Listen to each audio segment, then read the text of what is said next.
Hello, ladies and gentlemen. Salam alaikum. My name is Mark Deets, and I'm Assistant Professor of African and World History in the Department of History at the American University in Cairo. It's my privilege to have this opportunity to speak to you students, families, donors, supporters of the School of Continuing Education, which plays a huge role in the mission of the American University in Cairo. And I'm really excited to have this opportunity to participate. I came to AUC in the summer of 2017 after completing my PhD in African history at Cornell University in upstate New York. I had the opportunity to commence that PhD program after retiring from the US government. I was a military officer for 20 years. I was a helicopter pilot in the military, and I also served as a military attaché at embassies in West Africa, including Nouakchott, Mauritania, and then also in Dakar, Senegal, where I was diplomatically accredited to Senegal, the Gambia, Guinea-Bissau, and Cape Verde.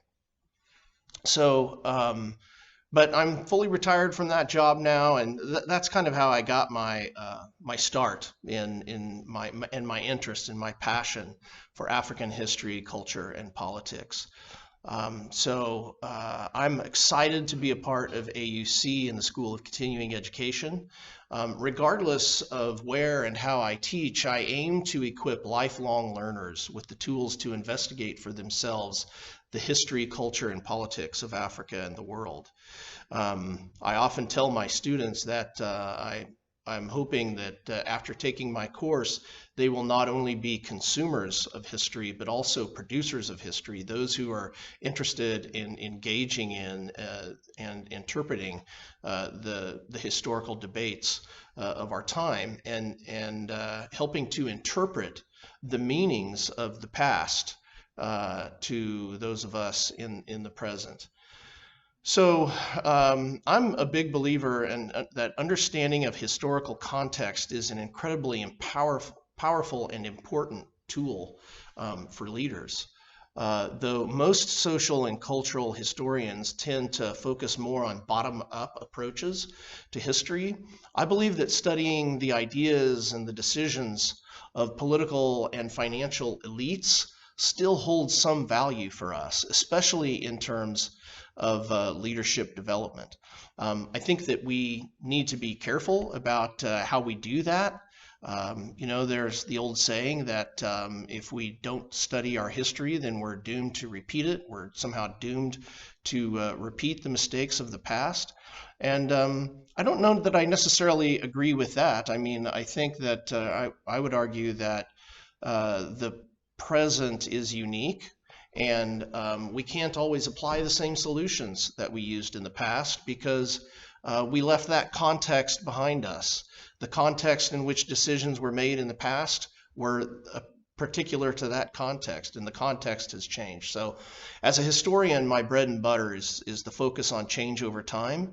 And I believe that this kind of focus can help leaders see what's been done on the past, but also see the need for change from the present to provide a pathway into the future.